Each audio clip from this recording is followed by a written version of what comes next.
selamat sore Bapak Ibu Saudara-saudari yang terkasih dan juga jemaat yang disayang Tuhan.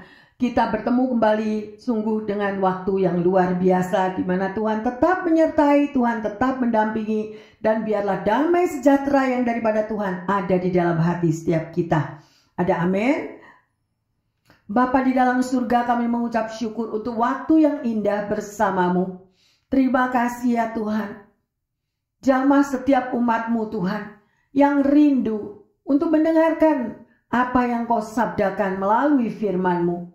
Karena firman itu yang akan mengubah hidup kami, yang akan memberikan kekuatan dan penghiburan bagi setiap kami. Kami mau lebih belajar dan belajar Tuhan, apa yang menjadi kehendak Tuhan di dalam kehidupan setiap kami. Beri kami hati seperti hati-Mu Tuhan. Beri kami roh ketaatan, beri kami roh kerendahan hati. Dan berikan saat ini Tuhan, pengurapan yang baru. Agar apa yang Kau firmankan, apa yang Kau mau taburkan pada sore hari ini boleh menjadi berkat dan kekuatan bagi setiap kami. Terima kasih Bapa di dalam surga. Di dalam nama Tuhan Yesus, kami berdoa. Haleluya. Amin.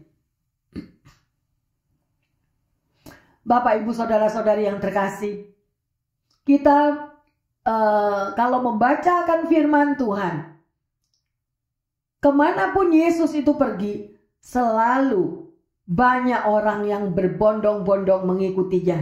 Banyak orang yang menggabungkan diri ya di dalam kelompok dan selalu juga mengikuti kemanapun Yesus pergi.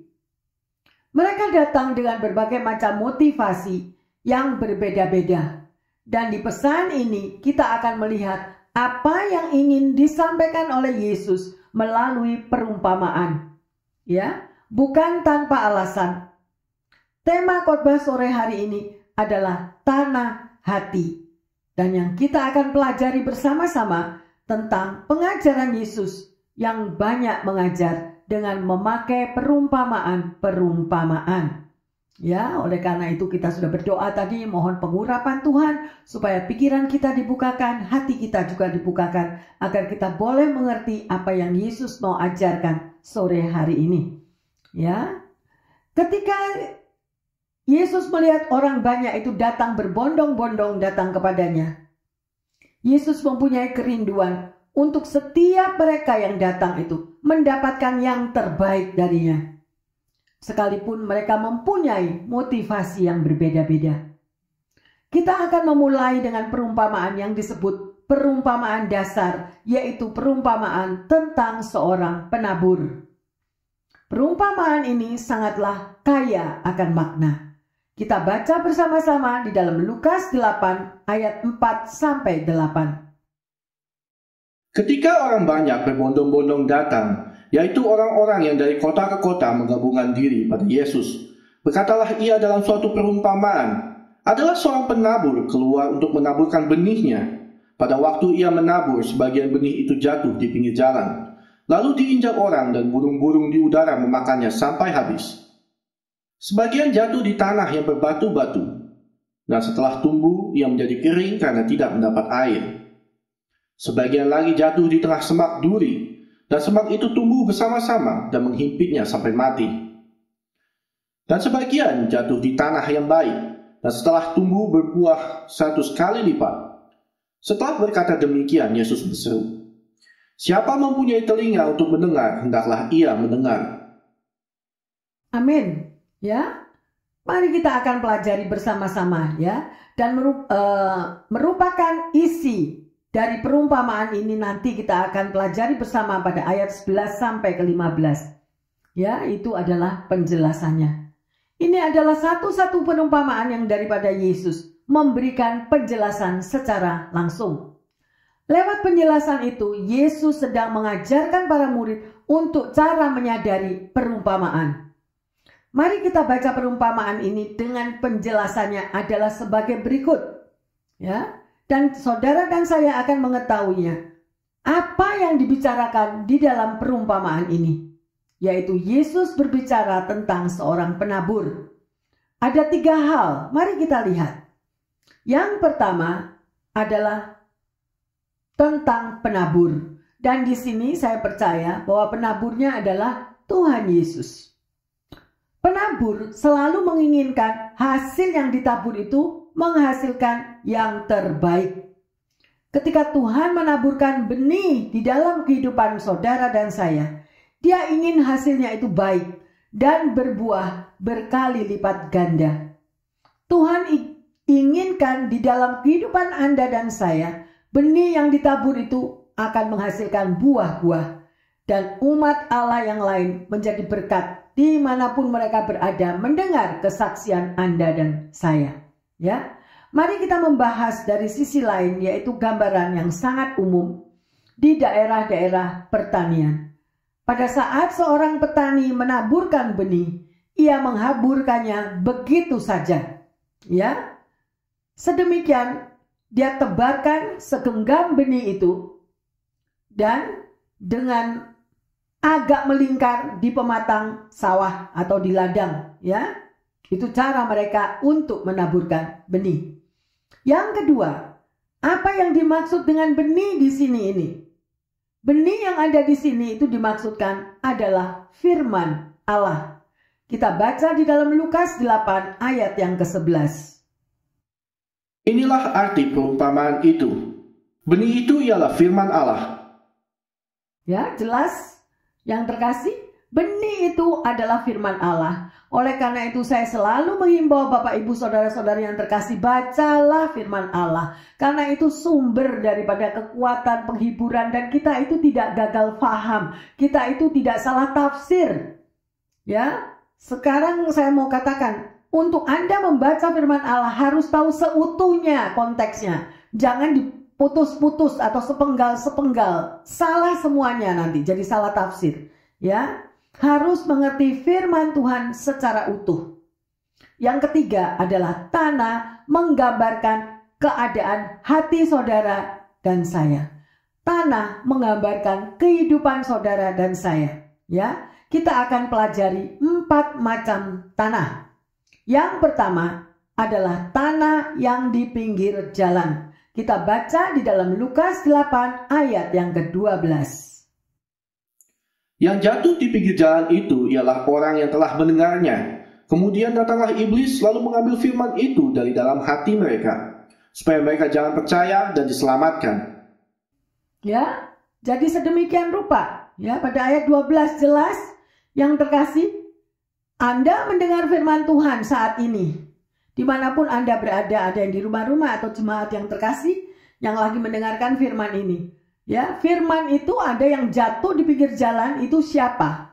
Itu adalah orang yang telah mendengarnya, kemudian datanglah iblis, lalu mengambil firman itu dari dalam hati mereka, supaya mereka jangan percaya dan diselamatkan. Kenapa kok datang iblis? Pertanyaannya.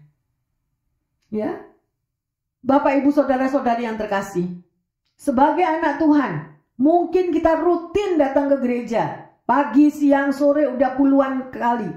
Tetapi pada waktu kita berada di dalam gereja, kita menganggap itu hanya suatu rutinitas, cuma gedung biasa. Ya, banyak yang tidak menghargai bahwa di dalam rumah Tuhan itu ada di mana Yesus bertahta. Ada kehadiran Tuhan, ada Roh Kudus yang bekerja.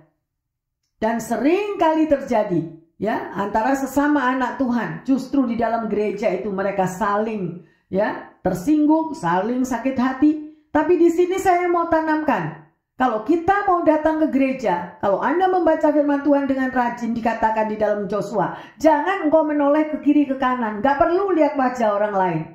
Memang kita say hi, memang ada hospitality, memang kita menunjukkan kasih kita. Kalau ada orang yang tidak mempunyai sikap yang demikian, ya kita abaikan. Jangan kita tidak datang ke gereja hanya melihat wajah-wajah yang seperti monster di dalam gereja. Ada atau ada? Ada. Baru sampai di depan pintu gereja, muka pepaya sudah ditayangkan. Nah, itu orang-orang yang sedemikian rupa. Mari selidiki hati. Kita bisa melihat orang lain, tetapi diri kita sendiri gimana? Kita datang ke gereja, kita rajin, kita luar biasa, tetapi di dalam saat firman ditaburkan, kita tidur. Firman ditaburkan. Sekarang ada alasannya firman dibuka melalui handphone. Tetapi yang dibuka di handphone lain. Bukan firman Tuhan. Saya nggak ada urusan. Itu tanggung jawab kita masuk ke surga nggak gandeng-gandengan. Jalan sendiri-sendiri. Ada amin?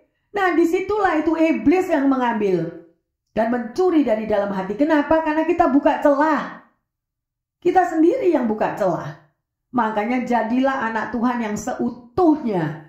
Mengasihi Tuhan. Melekat kepada Tuhan. Jangan jadi anak Tuhan karena ikut-ikutan. Karena dengar dari tetangga, kalau kamu nanti jadi anak Tuhan, kamu diberkati, kamu diselamatkan, kamu gini. Jadi tujuannya udah lain.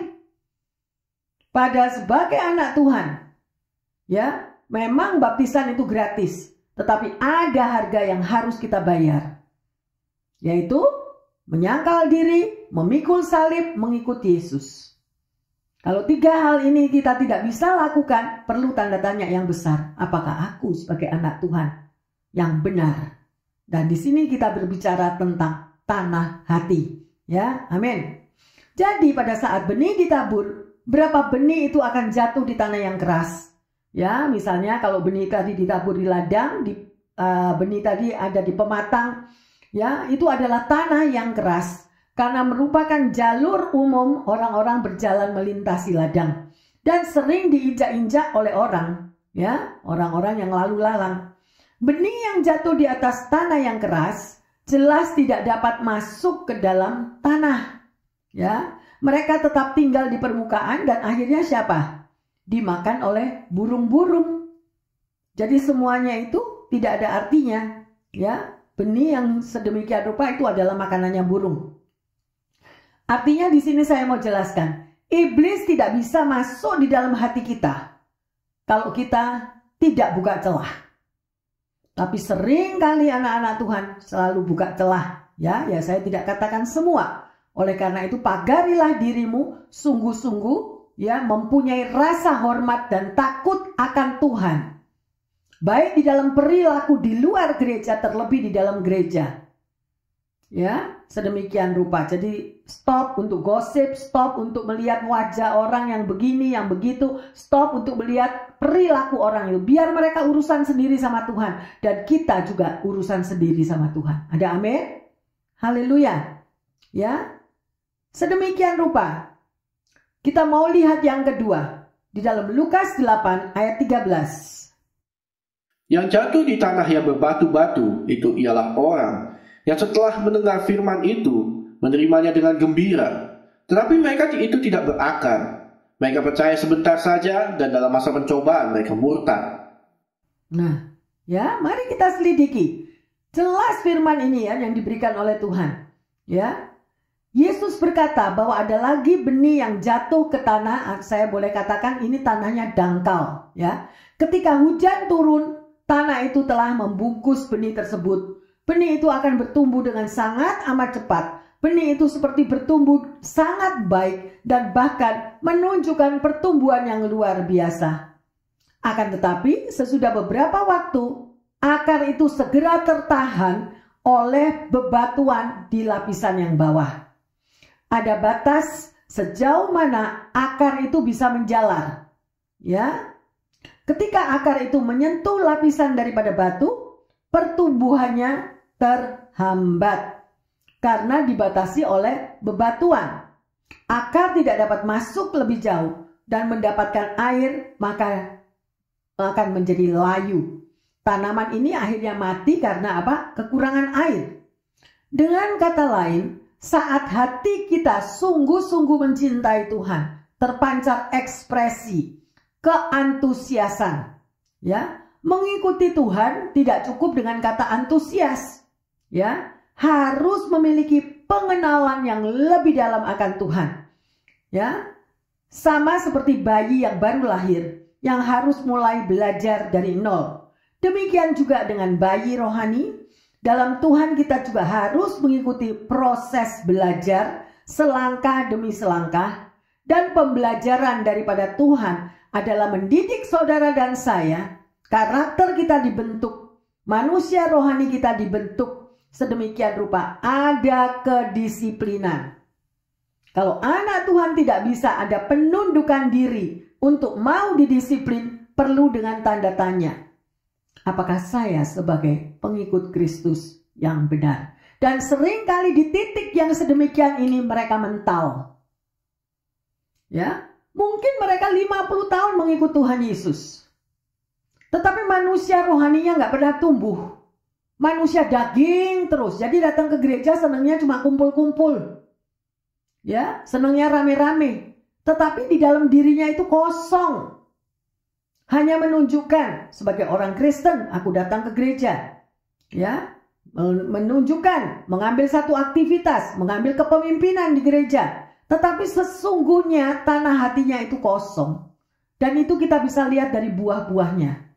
Ya, kita tidak perlu menghakimi orang. Sekali lagi saya mau katakan, firman ini menyadarkan kita setiap kita mempunyai hubungan pribadi dengan Tuhan dan bertanggung jawab kepada Tuhan. Ya, sedemikian rupa. Oleh karena itu, mari kita mau terus melekat kepada Tuhan, bersekutu setiap waktu bersama dengan Tuhan, supaya manusia rohani kita bertumbuh dengan kuat dan manusia daging itu boleh dikalahkan. Yang ketiga adalah tanah yang bersemak duri. Kita baca di dalam Lukas 8 ayat yang ke-14. Yang jatuh dalam semak duri ialah orang yang telah mendengar firman itu, dan dalam pertumbuhan selanjutnya mereka terhimpit oleh kekhawatiran dan kekayaan dan kenikmatan hidup, sehingga mereka tidak menghasilkan buah yang matang. Luar biasa. Semua digambarkan oleh Yesus ya. Tanah yang memungkinkan pertumbuhan, tetapi lahannya tidak murni. Ya, tanah ini berisi begitu bermacam benih, beragam akar, beragam tumbuhan. Berbagai macam ya apa yang ada di dalam tanah itu tidak kelihatan awalnya. Tapi mereka lalu bertumbuh bersama-sama dengan benih gandum itu dan menjepitnya. Pada waktu menabur, Anda tidak bisa melihat adanya semak atau tumbuhan yang lain. Akan tetapi dengan berjalannya waktu, mereka mulai tumbuh dan bersama dengan benih gandum itu, maka semak duri itu juga bertumbuh, membelit daripada akar gandum yang masih muda itu dan menjepitnya, sehingga tanaman itu tidak mendapatkan gizi yang dibutuhkannya. Akhirnya gandum yang baru tumbuh itu pun juga mati. Demikian juga kehidupan kerohanian Anda dan saya. Dengan kata lain, kita dihimpit oleh kekhawatiran, kekayaan, kenikmatan hidup, dan itu mengganggu pertumbuhan daripada manusia rohani kita. Ya, saat kita mengikuti Tuhan, pastikan kita sudah mampu mengalahkan kedagingan kita. Ada kerendahan hati, ada penguasaan diri, ada ketaatan, dan itu sangat amat penting supaya tidak menjadi batu sandungan bagi sesama. Ya, banyak orang yang tidak mengerti. Kalau orang tua mendidik ya atau gembala mendisiplin, bahkan Yesus pun mendidik dan mendisiplin hidup umatnya. Dan itu bukanlah batu sandungan. Kalau orang tua mendidik kita mulai sejak kita bertumbuh 1 tahun, 2 tahun, 3 tahun, orang tua pasti mendidik anaknya. Ya, dengan mendidik itu pasti mendisiplin. Dan orang lain yang melihat, orang Kristen yang datang ke rumahnya apapun, kita tidak bisa mengatakan bahwa orang tuanya itu juga jadi batu sandungan. No. Ya, kita tidak semudah itu menghakimi bahwa semua orang menjadi batu sandungan. Tetapi lihatlah daripada buah-buah yang sudah ditaburkan. Ya. Sedemikian rupa Tuhan mendidik, mendisiplin kita supaya karakter kita seperti karakter Yesus. Tetapi mau enggak? Tidak ada kategori dididik itu enak. Tidak ada kategori didisiplin oleh Tuhan itu enggak sakit. Semuanya itu ada. Tetapi seorang pemberontak, dia tidak akan bisa tahan pada waktu dididik dan pada waktu dibentuk oleh Tuhan. Pasti dia mental. Ya, tetapi pendidikan Tuhan berarti pada waktu itu akan berhenti, stop? Tidak. Pembentukan Tuhan akan terus berjalan sekalipun orang itu berusia 80 tahun. Pendidikan Tuhan itu tetap masih ada sampai orang itu bisa surrender. Ya Tuhan, aku mau berubah. Ya, tetapi Tuhan tidak pernah untuk mau memaksa, mau berubah atau tidak mau berubah suka-sukanya. Ya, kita mau pilih surga atau neraka suka-sukanya. Sedemikian rupa. Ya, oleh karena itu perkuatlah manusia rohani. Pelajarilah firman Tuhan secara utuh, jangan sepenggal-sepenggal. Sekali lagi saya katakan, ya, supaya iblis itu tidak menjatuhkan karena ketidakmengertian kita. Ya, karena banyak sekali kalau kita itu cuma mengerti sepenggal, maka kita akan gagal fokus dan salah prioritas di dalam menjalani kehidupan mengiring Tuhan. Ya, kalau Anda dan saya mau dibentuk dengan kerendahan hati, kita mau belajar dari semua murid-murid Yesus, ya, apapun semuanya ada pembentukan, dan kita mau dibentuk, maka akan terjadi buah-buah yang luar biasa, berkat-berkat yang luar biasa. Ya, bagi orang yang mau merendahkan diri di dalam pembentukannya. Sebagai pengikut Kristus, rindulah untuk mendapatkan yang terbaik daripada Tuhan. Tidak salah kita boleh memiliki hobi, kita boleh memiliki apapun yang kita mau. Tuhan juga izinkan, Tuhan juga berikan kita istirahat, Tuhan juga berikan waktu di mana kita boleh melihat semua keindahan yang Tuhan berikan.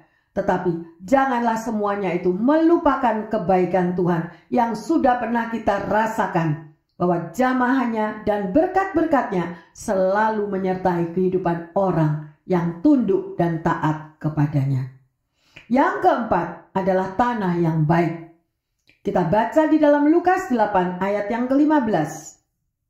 Yang jatuh di tanah yang baik itu ialah orang yang setelah mendengar firman itu menyimpannya dalam hati yang baik dan mengeluarkan buah dalam ketekunan. Ya, dikatakan dengan ada kata apa? Di sini, menyimpannya dalam hati yang baik. Jadi yang nomor satu, mari kita koreksi. Hati kita itu sudah baik apa belum? Ya, masih ada kerikil sakit hati, masih ada kerikil kekecewaan, masih ada kerikil kemarahan, masih ada kerikil dendam. Semuanya itu akan mental dan tidak akan kita bisa menerima berkat daripada Tuhan. Ya, karena itu dikatakan lagi, kalau tanah hati kita itu baik, maka akan mengeluarkan buah di dalam ketekunan. Jadi semuanya itu ada bayar harga. Bayar harga itu membutuhkan ketekunan. Kita tidak bisa mau bayar harga tapi terpisah dari ketekunan. Orang yang tekun itu tidak melihat waktu. Orang yang tekun dan setia, pokoknya dia jalan terus bersama Tuhan. Tuhan, Engkau membawa aku ke kiri, Engkau membawa aku ke kanan, Engkau proses aku, tetap kita mengucap syukur. Ya, dan di situ Anda akan melihat buah-buah yang luar biasa daripada Tuhan. Ya, sungguh indah apa yang dikatakan melalui firman-Nya. Ya, diperlukan menjadi tanah yang baik itu adalah tanah subur. Ya, dan tanah subur itu pasti ada pupuk. Lah pupuknya dari mana? Kalau Anda membaca firman Tuhan, Anda tahu bagaimana posisi orang yang dapat menerima kebaikan daripada Tuhan. Ya, dan diperlukan sebuah apa? Komitmen, ya, dan keputusan untuk saudara dan saya, karena kita ini manusia berdosa, kita harus akui. Ya, nggak usah malu. Oh, ini pendeta selalu ngomong orang berdosa. No, kita semua punya dosa. Pendeta juga punya dosa. Tetapi mintalah kepada Tuhan, mohonlah kepada Tuhan supaya Tuhan mencabut semua akar-akar kepahitan yang ada di dalam diri kita. Ya, saya baru mendengar satu kesaksian buat orang yang mengalami jiwa yang sakit. Jadi tanah hatinya itu dia mengalami jiwa yang sakit. Jiwa yang sakit bukan berarti sakit jiwa loh. Kalau sakit jiwa akan kelihatan dari luar bahwa orang itu gila, sakit jiwa. Tetapi jiwa yang sakit tidak akan terlihat. Tetapi itu akan mengganggu proses di dalam kehidupannya. Ya, dan orang itu suffering sendiri, orang itu menderita sendiri.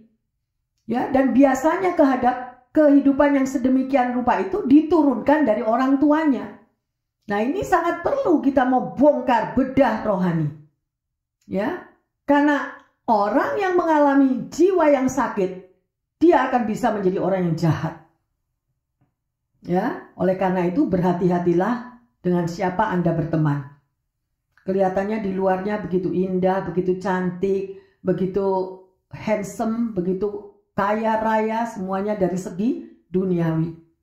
Tetapi tidak tahu kalau orang itu yang dia ada di dalamnya mengalami jiwa yang sakit. Oleh karena itu, jangan cepat-cepat mengambil keputusan untuk menilai seseorang. Libatkan Tuhan di dalam Anda mengambil keputusan. Ada amin?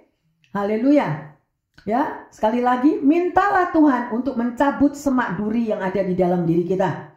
Ya, kalau kita ready selalu mau membaca firman Tuhan, mendengarkan firman Tuhan, dan melakukan firman Tuhan dengan benar dan seutuhnya, maka hidup kita akan membuahkan hasil yang benar. Ya, jadi kita harus tahu bahwa benih hanya akan memberikan hasil jika tanah tempat ia ditaruh mau menerimanya.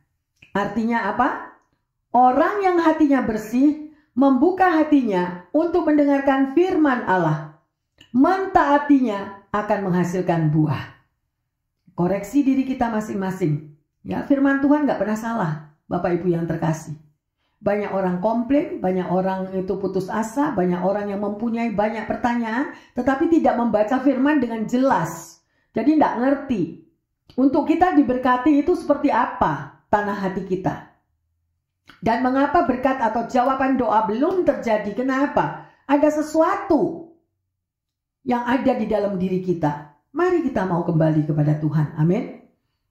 Dan orang yang selalu menutup hatinya, tidak mau berbicara, itu sudah menjadi jerat. Jerat dari siapa? Jerat dari iblis. Minimal Anda itu mempunyai satu orang. Ya, seorang Simon yang benar-benar Anda percaya, di mana Anda bisa mencurahkan isi hati, bisa share sedemikian rupa. Ya, oleh karena itu sekali lagi, jangan mudah dijerat oleh si jahat.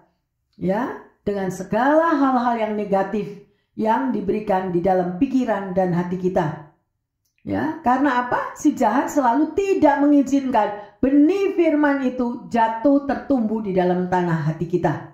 Ya, sehingga orang yang tidak pernah bersekutu dengan Tuhan secara benar, tidak pernah membaca firman Tuhan secara seutuhnya, hanya diambil sepenggal-sepenggal sedemikian rupa, maka kehidupannya tidak akan pernah mengerti dan selalu merasakan satu kebingungan dan kecemasan karena membaca firman Tuhan tidak seutuhnya.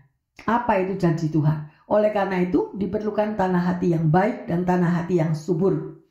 Firman Tuhan adalah benih yang baik dan sewajarnya patut ditanam dan dipelihara di tanah yang subur dan baik. Biarlah pada malam hari ini, dimanapun pendengar berada, dimanapun jemaat berada, koreksi tanah hati kita. Ya, jangan hidup seperti orang yang ada di dunia ini. Ya, menjadi sahabatnya dunia. Persahabatan dengan dunia, permusuhan dengan Allah. Karena dunia ini bukan rumah kita, itu harus kita sadar. Kalau kita hidup itu cuma mau dinilai orang luar, orang dunia bahwa kita baik. Kalau hidup kita itu hanya mau dinilai orang luar bahwa aku ini orang kaya. Aku ini orang yang senantiasa hidup di dalam kemenangan demi kemenangan. Tidak pernah mau kalah sama orang. Hidupnya selalu prestis. Tetapi di hadapan Tuhan itu kosong. Dan pada waktunya kita pulang kepada Tuhan, kita akan berhadapan muka dengan muka. Apa yang kita pertanggungjawabkan? Ya, mari kita mau berubah setelah mendengar firman Tuhan ini. Bapak, Ibu, Saudara-saudari yang terkasih, saya mau membahas lebih dalam, yaitu tanah menggambarkan hati manusia. Tidak semua orang percaya atau orang yang tidak percaya dapat dianggap sama rata. Nggak bisa, ya. Kita tidak boleh membayangkan bahwa semua orang non-Kristen memiliki kondisi hati yang sama. Atau orang Kristen memiliki kerohanian yang sama rata. Nggak bisa. Karena setiap daripada kita pribadi lepas pribadi, anak-anak Tuhan mengalami proses sendiri-sendiri. Mereka masing-masing memiliki perbedaan dalam menanggapi berita Injil. Sekalipun saudara bersaudara, ya, tetap tidak akan sama. Karena setiap anak Tuhan mengalami proses di dalam pengiringan mengikut Yesus. Saya akan menceritakan Seorang yang bernama John Wesley adalah hamba Allah yang luar biasa. Sepanjang hidupnya dia dianiaya oleh sesama orang Kristen. Ya, jadi yang menganiaya bukan orang di luar Kristen, tapi sesama orang Kristen itu yang menganiaya dia.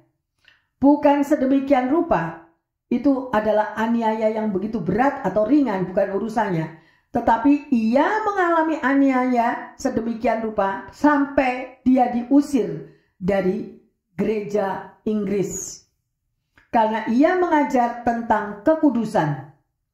Mereka mengusirnya keluar sehingga John Wesley harus berkhotbah di jalanan. Karena ia tidak boleh lagi berkhotbah di mimbar gereja. Namun syukur kepada Allah. Karena melalui John Wesley terjadi suatu kebangkitan rohani yang luar biasa di Inggris yang tidak pernah diimbangi oleh peristiwa-peristiwa kebangkitan rohani lainnya sepanjang sejarah di Inggris. Dan sekarang gereja Inggris sangat menyesal apa yang sudah mereka perbuat terhadap John Wesley. Mereka sekarang mencoba merangkul kembali gereja Metodis untuk masuk kembali ke Inggris. Yang terkasih, mari kita telaah. Di dalam mengiring Tuhan Yesus pasti ada proses. Pasti ada pembentukan. Tetapi biarlah kita meresponinya dengan benar. Jangan meresponinya dengan kedagingan kita. Ya, kalau kita berontak di dalam masa proses yang sedemikian, maka tidak akan membuahkan hasil. Kita bisa lihat proses yang dialami oleh John Wesley. Akhirnya gereja Metodis berdiri dan berkembang di mana-mana. Baik di Amerika maupun di Inggris maupun di mana, ya saudara. Mari kita telaah. Firman tentang kerajaan surga adalah pesan yang berisi panggilan kepada setiap orang untuk menyerahkan hidupnya kepada Allah. Pertama-tama dikatakan, datanglah dan hiduplah di bawah pemerintahan Allah, di bawah kehendak Allah. Biarlah Allah atau Tuhan itu yang menjadi raja di dalam kehidupan saudara dan saya. Biarlah Yesus yang menjadi Tuan dan penguasa di dalam tanah hati saudara dan saya. Maka akan ada damai sejahtera dan sukacita di dalam hati. Kita dipanggil untuk mengabarkan kebenaran, bukan untuk mengatakan hal-hal yang sesuai dengan keinginan daging kita. Mengatakan hal-hal duniawi, memuaskan kedagingan kita hanya untuk menyakiti orang lain. Itu bukan sesuatu yang benar di hadapan Tuhan. Ya, seorang dokter seringkali harus menyampaikan kebenarannya, apa yang dia temukan di dalam diri pasiennya. Anda mungkin tidak suka mendengarnya, akan tetapi itulah kebenaran. Tidak ada orang yang senang diberitahu bahwa ia berada di dalam keadaan sakit yang parah. Ya, jadi kita bisa melihat di sini bahwa mengabarkan firman Allah berarti mengabarkan tentang keselamatan yang Tuhan berikan, ya. Kehidupan yang ada di bawah kedaulatan Tuhan dan hidup di bawah pemerintahan Tuhan, ya. Tidak ada orang yang layak menjadi Kristen sebelum menyerahkan kehidupannya dengan menyangkal dirinya dan datang kepada Yesus Sang Raja.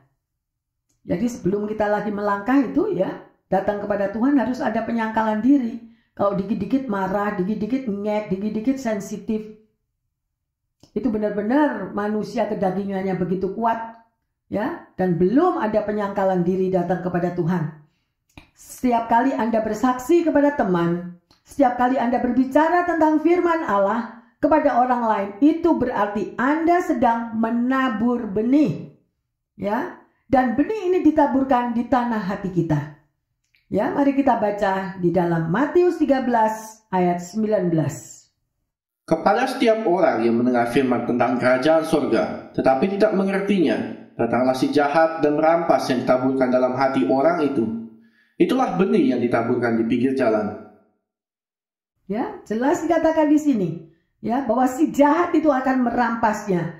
Oleh karena itu mari kita mau membuka hati dan kepikiran kita di mana posisi Anda dan saya berada. Ya, ada beberapa hal yang kita pelajari tadi, ya.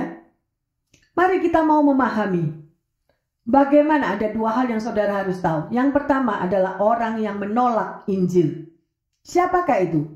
Yaitu orang yang hatinya dikeraskan, ya, sehingga mereka tidak mau menerima kebenaran dan kebaikan apa yang Tuhan mau berikan, keselamatan yang dari Tuhan, tetapi mereka menolak, ya. Dan orang yang seperti ini hatinya sudah sangat keras sepenuhnya. Sama sekali mereka sudah tidak mengabaikan atau cuek atau kering, ya, sedemikian rupa. Tapi mari kita lihat di dalam Matius 15 ayat ke-19.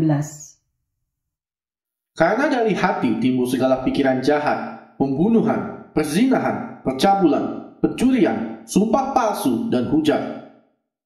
Ya, coba, semua itu sumbernya dari hati. Ya, karena dari hati timbul segala pikiran yang jahat. Sampai orang mau membunuh orang lain itu juga keluar dari hati. Semua sumbernya dari hati. Makanya itu, mari sebagai anak Tuhan, bereskanlah tanah hatimu. Amin.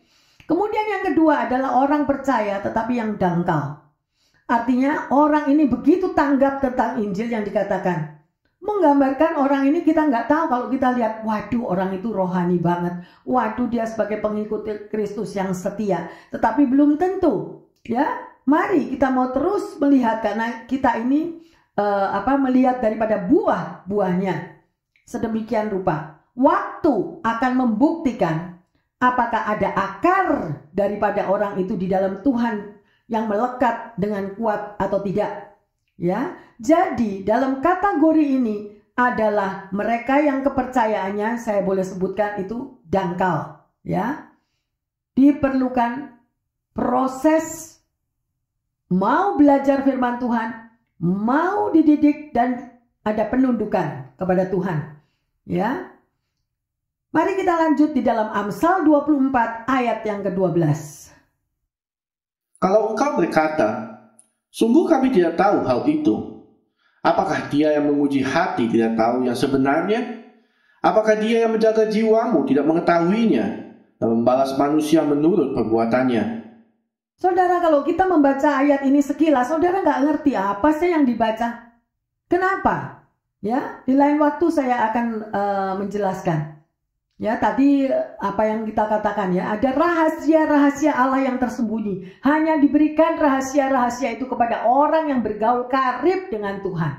Ya, kalau ada jawaban yang mengatakan Anda baca firman Tuhan, terus Anda mengatakan nggak ngerti aku baca firman itu, sungguh aku nggak mengerti. Nah, Tuhan yang ada di atas kita, Dia yang mengenal dan menguji hati saudara dan saya. Ya. Tuhan itu maha tahu apa saja yang saudara perbuat di dalam kehidupan ini. Oleh karena itu berhati-hatilah. Kita boleh berbicara apa saja untuk membela diri. Tapi ingat ada Tuhan di atas kita. Ada amin. Dan saya mau semua pendengar yang setia hidup mengalami berkat-berkat Tuhan yang menyelamatkan hidup kita. Ya, jadi mari kita berserah sepenuhnya. Mari kita baca di dalam lanjutan Amsal 27 ayat ke-19. Seperti air mencerminkan wajah, demikianlah hati manusia mencerminkan manusia itu. Ya, kita tidak perlu bela diri, kita tidak perlu menghakimi orang lain, tetapi firman yang berbicara. Jadi orang lain bisa melihat Anda, orang lain bisa melihat saya, setiap daripada kita. Dan teguran firman Tuhan itu adalah untuk kebaikan. Seperti air mencerminkan wajah, demikian hati manusia mencerminkan manusia itu. Ya udah, ya sekalipun kita sudah tahu ya udah, bukan urusan kita. Tapi firman Tuhan yang sangat amat menjelaskan. Ya di sini, ingat saudara, masuk surga tidak ada gandeng-gandengan. Ya, pertanggungan jawab kita kepada Tuhan. Mari kita mau membereskan semuanya itu di hadapan Tuhan dengan kerendahan hati, itu satu hal. Bapak, Ibu, Saudara-saudari yang terkasih, kita sudah mempelajari firman Tuhan tentang tanah hati. Ya, mari kita mau memeriksa kembali. Di tanah hati manakah saudara dan saya berada? Yang kedua, apakah hati kita ini tanah yang baik dan subur? Ya, sehingga firman Tuhan yang kita terima itu bisa bertumbuh dengan luar biasa. Ya, ataukah tanah hati kita itu penuh dengan semak duri dan berbatu-batu? Saya menghimbau, tetaplah hidup di dalam kebenaran firman Tuhan. Bangunlah hubungan pribadi yang intim dengan Tuhan, sehingga hidup saudara dan saya menjadi berkat dan memuliakan Tuhan. Kehidupan yang berhasil adalah kehidupan yang bertumbuh di tanah yang baik dan subur.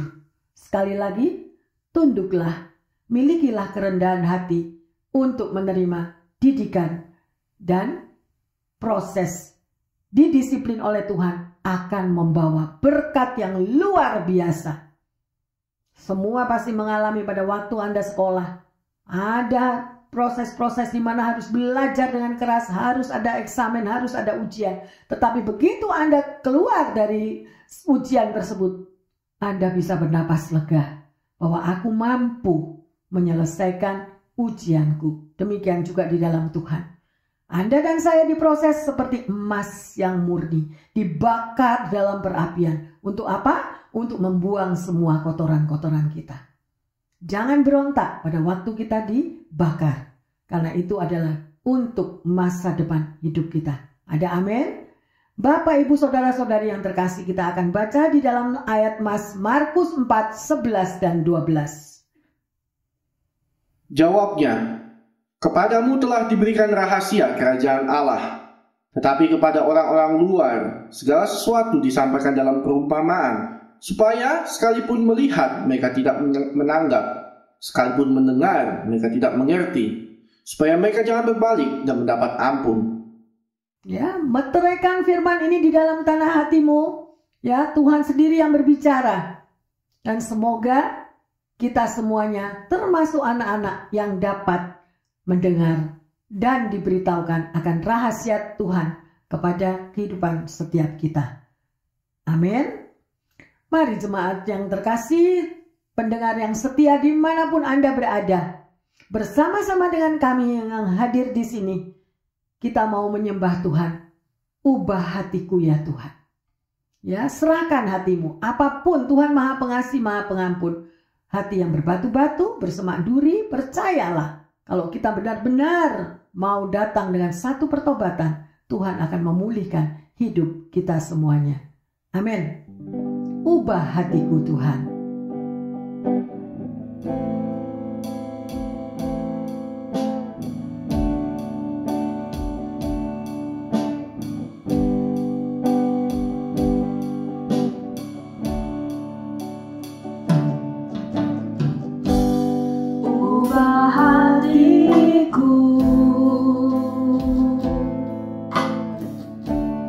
Seputih salju,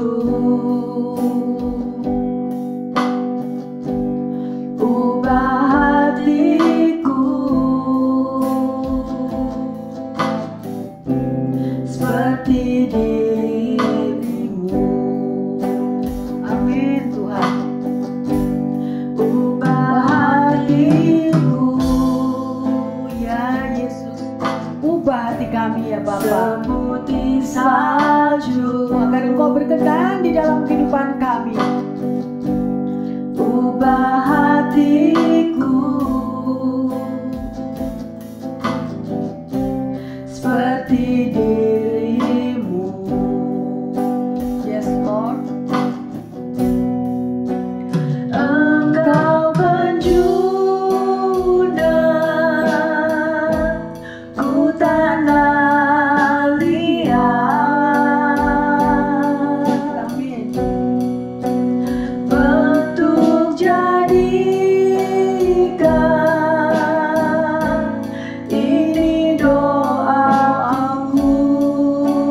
Yes Jesus, ubah hatiku. Bapak Ibu yang terkasih, biarlah lagu ini boleh menjadi doa bagi setiap kita.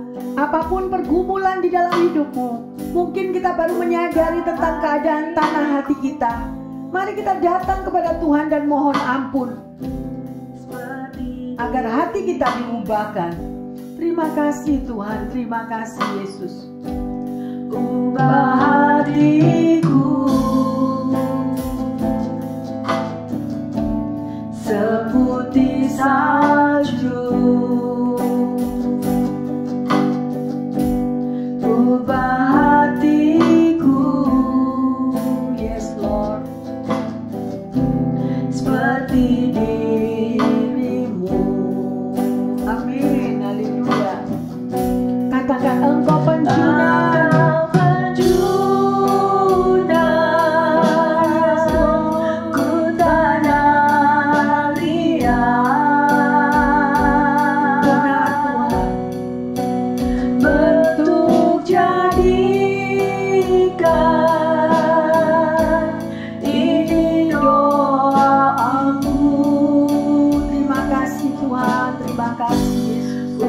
ubah hatiku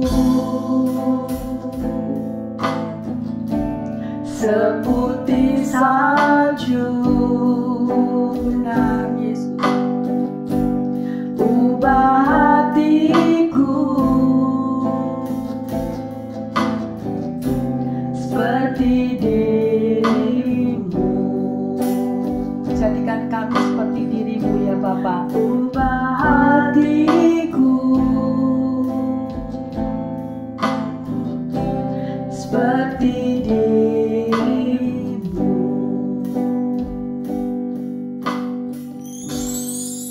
Terima kasih Bapa di dalam surga, kami sudah belajar pada sore hari ini.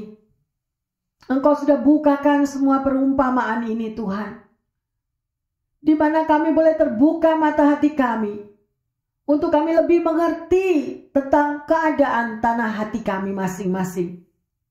Ampuni kami ya Tuhan, kalau selama ini kami belum mengerti dan kami belum tahu Tuhan, terlebih kami kurang untuk membaca firman Tuhan. Ampuni kami. Tetapi di dalam kesempatan yang luar biasa ini Bapa, kami percaya bahwa Roh Kudus-Mu akan membukakan pikiran kami, membukakan tanah hati kami. Secara khusus hamba berdoa bagi pendengar yang setia dan para jemaat dimanapun mereka berada. Tuhan, biar Engkau mendengar doa-doa mereka. Biar Engkau melihat keberadaan apapun Tuhan. Mungkin mereka baru mengenali dan menyadari tentang tanah hati mereka. Mari Roh Kudus, pengurapan-Mu boleh turun atas mereka, sehingga mereka mau membuka hati dan mengubah Tuhan kehidupan daripada tanah hatinya menjadi tanah hati yang baik, tanah hati yang subur, menjadi berkat, menjadi terang dan garam bagi orang lain. Terima kasih Tuhan, kami percaya Engkau akan memberkati setiap anak-anak-Mu, apapun yang menjadi kebutuhan hidup mereka. Tuhan, Engkau mampu membuka terobosan, Engkau mampu membukakan jalan, bahkan Engkau mampu untuk menyembuhkan yang sakit, memberikan kedamaian sejati di dalam hati mereka. Karena Engkau Tuhan Yesus yang mencari umat-Nya dan mau memberkatinya. Terima kasih Bapa di dalam surga, karena firman-Mu sudah menjadi berkat dan kekuatan, sehingga kami mampu untuk mengubah hidup kami bersama dengan Engkau, karena itulah yang Engkau ingini. Engkau mengubah hati setiap anak-anak-Mu. Terima kasih Tuhan Yesus. Di dalam nama Tuhan Yesus kami berdoa dan mengucap syukur. Haleluya. Amin. Bapak, Ibu, Saudara-saudari yang terkasih dimanapun Anda berada, selamat berpacu untuk memiliki tanah hati yang baik dan subur, sehingga hidup kita menjadi kesaksian yang luar biasa bagi banyak orang, semuanya untuk kemuliaan Tuhan. Tuhan Yesus memberkati semuanya. Amin.